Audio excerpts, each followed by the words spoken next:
Bonjour à toi et bienvenue dans cette vidéo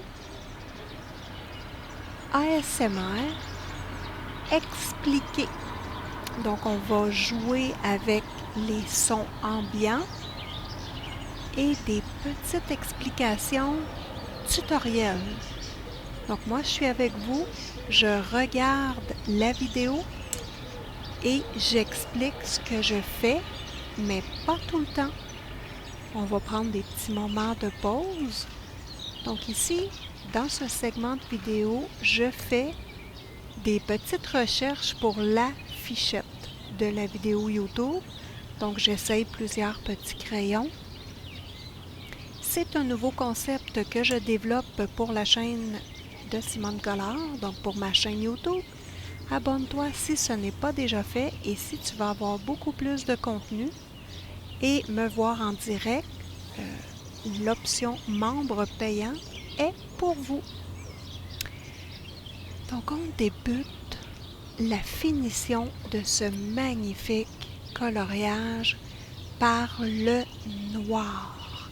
Donc mon objectif ici est que la ligne d'horizon soit très noire et que autour du personnage, à droite, je viens donner un effet plus sombre pour me permettre d'avoir un mouvement dans l'eau à la droite du personnage où est située la lune.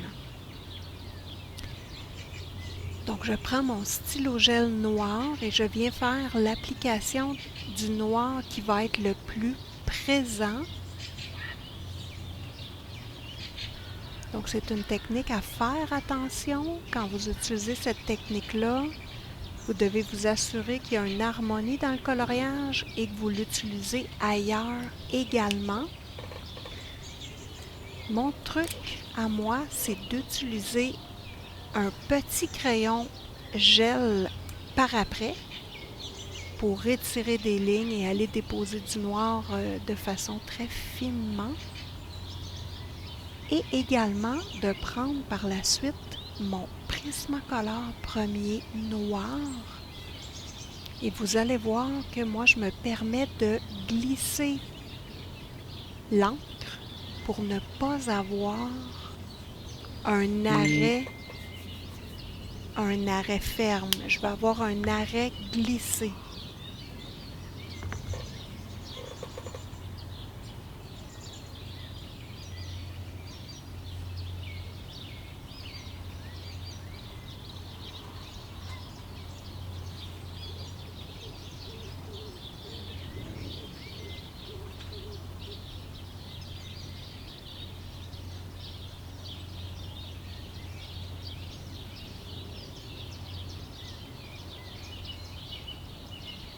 Pour moi, c'est très important qu'il n'y ait pas de différence entre le stylo gel et le crayon de couleur.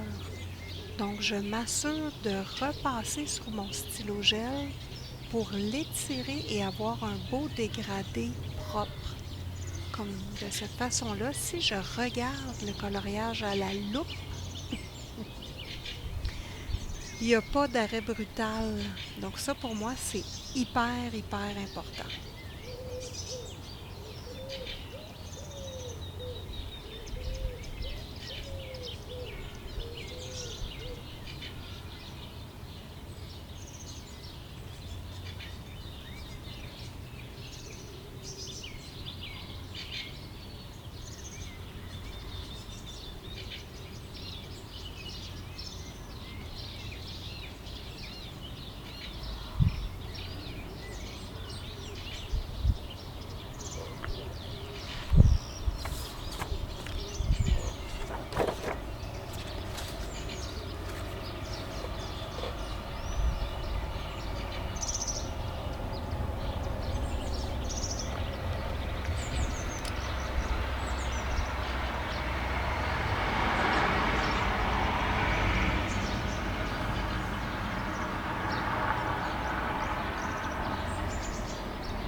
va maintenant se déplacer vers le bas de l'illustration. Je vous fais un zoom assez sévère pour que vous puissiez bien voir.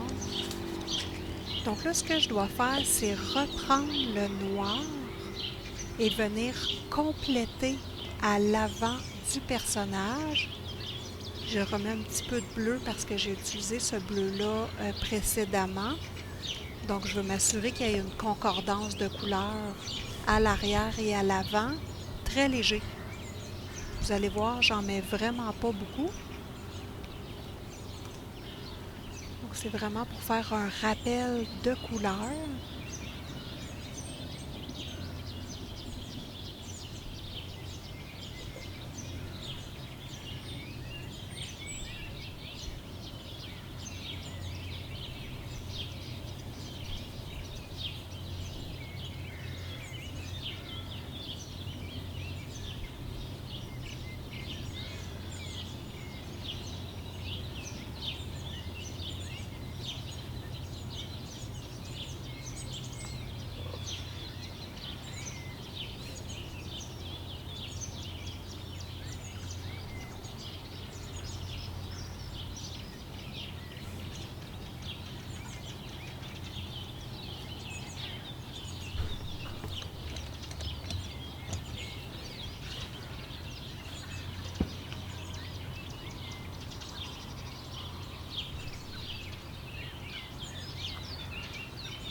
Je prends mon estompe en papier pour venir étirer mon pigment sur le papier pour le fondre un petit peu avec les autres couleurs, mais de façon très très léger.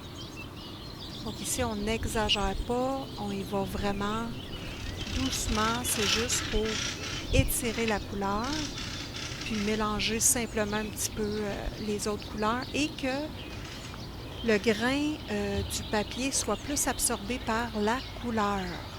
Mon truc magique, on nettoie notre stylomine sur notre stylomine. On nettoie la mine de son crayon sur notre main. Et là, je viens détourner les fleurs pour permettre qu'elles soient vraiment blanches, qu'elles ressortent des cheveux du personnage.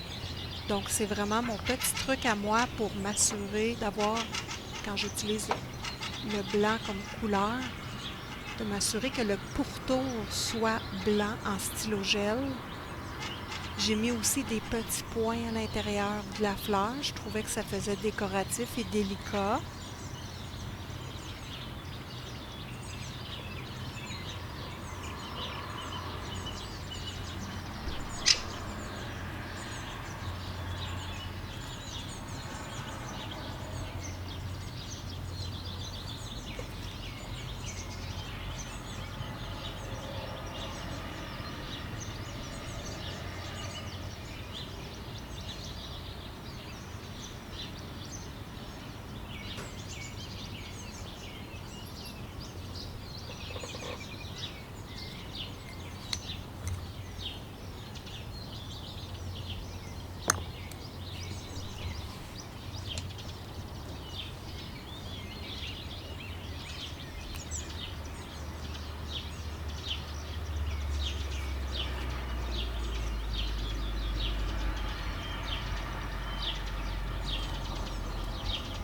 Pour faire un effet réaliste sur l'eau, moi je vous suggère de mélanger plusieurs techniques ensemble. Donc c'est ce qu'on va voir au courant des minutes qui suivent. Donc j'utilise mon stylo gel blanc, je vais utiliser mon Prismacolor blanc, je vais utiliser un feutre acrylique Guangna qui est translucide. Donc, ça va me permettre de faire plusieurs reflets sur l'eau et vraiment de créer l'effet qu'on voit l'eau sur le dessus et qu'on sous-entend le personnage en dessous. Donc, vous allez voir que c'est super intéressant comme technique. Et le secret de l'histoire, là, je suis désolée, je suis mal cadrée. C'est la première fois que je fais cet exercice. J'apprends. Donc, l'essentiel dans cette technique, c'est d'y aller doucement et couche par couche, tranquillement. Au pourtour du personnage, je vais vraiment axer sur une ligne blanche parce que c'est comme l'eau qui vient frapper un petit peu sur la dame dans l'eau. Je vais faire aussi des petites gouttes à quelques endroits. Ça va être intéressant de voir le résultat. Donc, je vous laisse à l'écoute de la nature et je vous reviens pour la suite.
nous sommes rendus à faire les étoiles. Bon, vous avez remarqué que le travail dans l'eau, ce fut long, mais c'est ce qui est intéressant. Et moi, c'est vraiment la période, comment dire, où je suis rendue dans mon coloriage. C'est vraiment ma période favorite parce que chaque petit coup de crayon a son importance rendue ici et c'est hyper agréable de voir la différence. Donc ici, même technique que pour l'eau, j'utilise le Prismacolor en premier. Ensuite, je vais utiliser le stylo gel et je vais compléter par un feutre, mon feutre Guangna qui est transparent un petit peu. Et à la fin, je vais venir, j'observe et je corrige ce que je n'aime pas. Vous allez voir qu'avec la grosse étoile de droite, j'ai eu beaucoup de difficultés, ça va être drôle d'observer. Et encore là, je prends un estompe de papier pour étirer un petit peu ma couleur blanche. Moi, c'est vraiment une technique que j'aime utiliser quand je suis tout en douceur et que je veux pas nécessairement voir la couleur frappante, mais plus délicate. Donc, amusez-vous à me regarder et concentrez-vous sur l'étoile de droite, la grosse. J'ai eu vraiment beaucoup de difficultés.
il est maintenant temps de prendre un pas de recul et d'observer notre travail.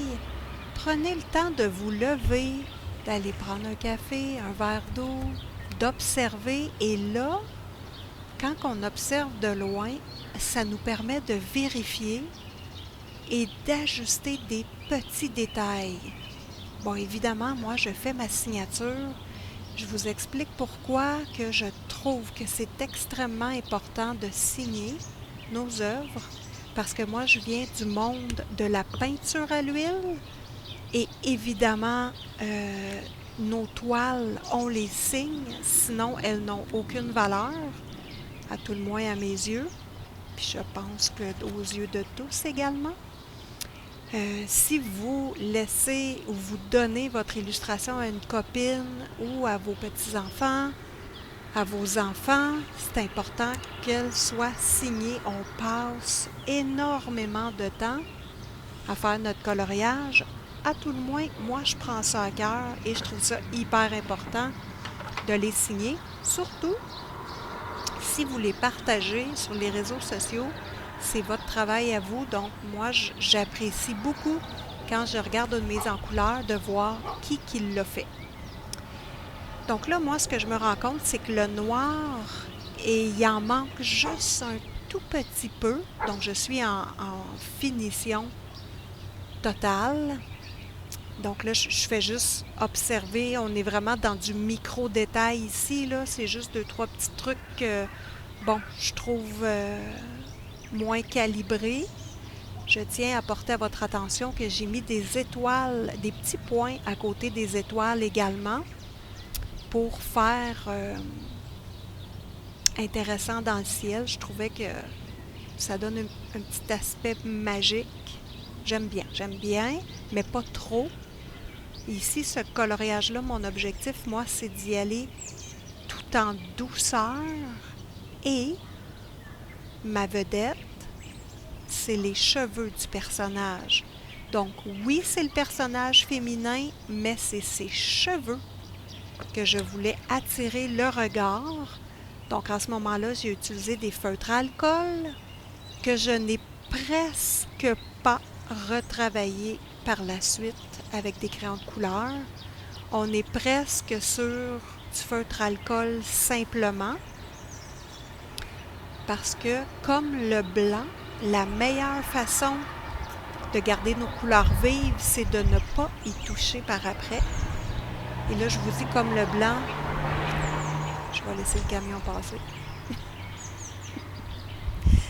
Donc, comme le blanc, la meilleure façon d'avoir du blanc dans votre coloriage, c'est de laisser le papier blanc. Voilà! C'est tout un secret d'artiste que je vous révèle là, les amis. Moi, ça me fait hyper plaisir de vous le dire. Donc, je veux vous faire un petit rappel avant de vous laisser continuer de regarder la vidéo sous le son agréable de la nature. Portez attention au bruit ambiant autour de vous quand vous coloriez. J'adore entendre la nature. Certaines saisons, c'est plus les grenouilles, les wawarons, les crapauds. À d'autres périodes, c'est des petits oiseaux, les abeilles. Prenez conscience de votre environnement. On est privilégiés, les amis, de vivre au travers de plein de petits êtres magiques. Donc, j'espère que vous avez aimé cette expérience. Dites-moi en commentaire, est-ce que le volume de ma voix est assez élevé? Est-ce que le volume ambiant des oiseaux est correct, trop fort ou pas assez fort? Donc, c'est la première fois que je fais cette expérience-là. S'il y a comme là, c'est du vent, s'il y a un camion qui passe ou un enfant qui crie, un chien qui jappe, ça se peut. Ça fait partie de l'expérience sonore. Et moi, là, juste d'écouter le son d'une voix douce et des bruits ambiants, pendant que je colorie, pour moi, c'est le bonheur total. Je suis concentrée sur ce que je fais sur mon papier, mais en même temps, j'entends des trucs et astuces y a beaucoup de vent, je m'excuse. J'entends des trucs et astuces, ça s'enregistre dans mon cerveau, c'est hyper agréable. Et en dernier, mon dernier commentaire est ceci. Fais-toi confiance. Fais-toi confiance. Expérimente. Essaie. C'est vraiment ce que je peux dire qui est le plus important dans cette vidéo. Tu es chanceuse de colorier. Profites-en, amuse-toi et n'oublie pas que c'est toi la meilleure.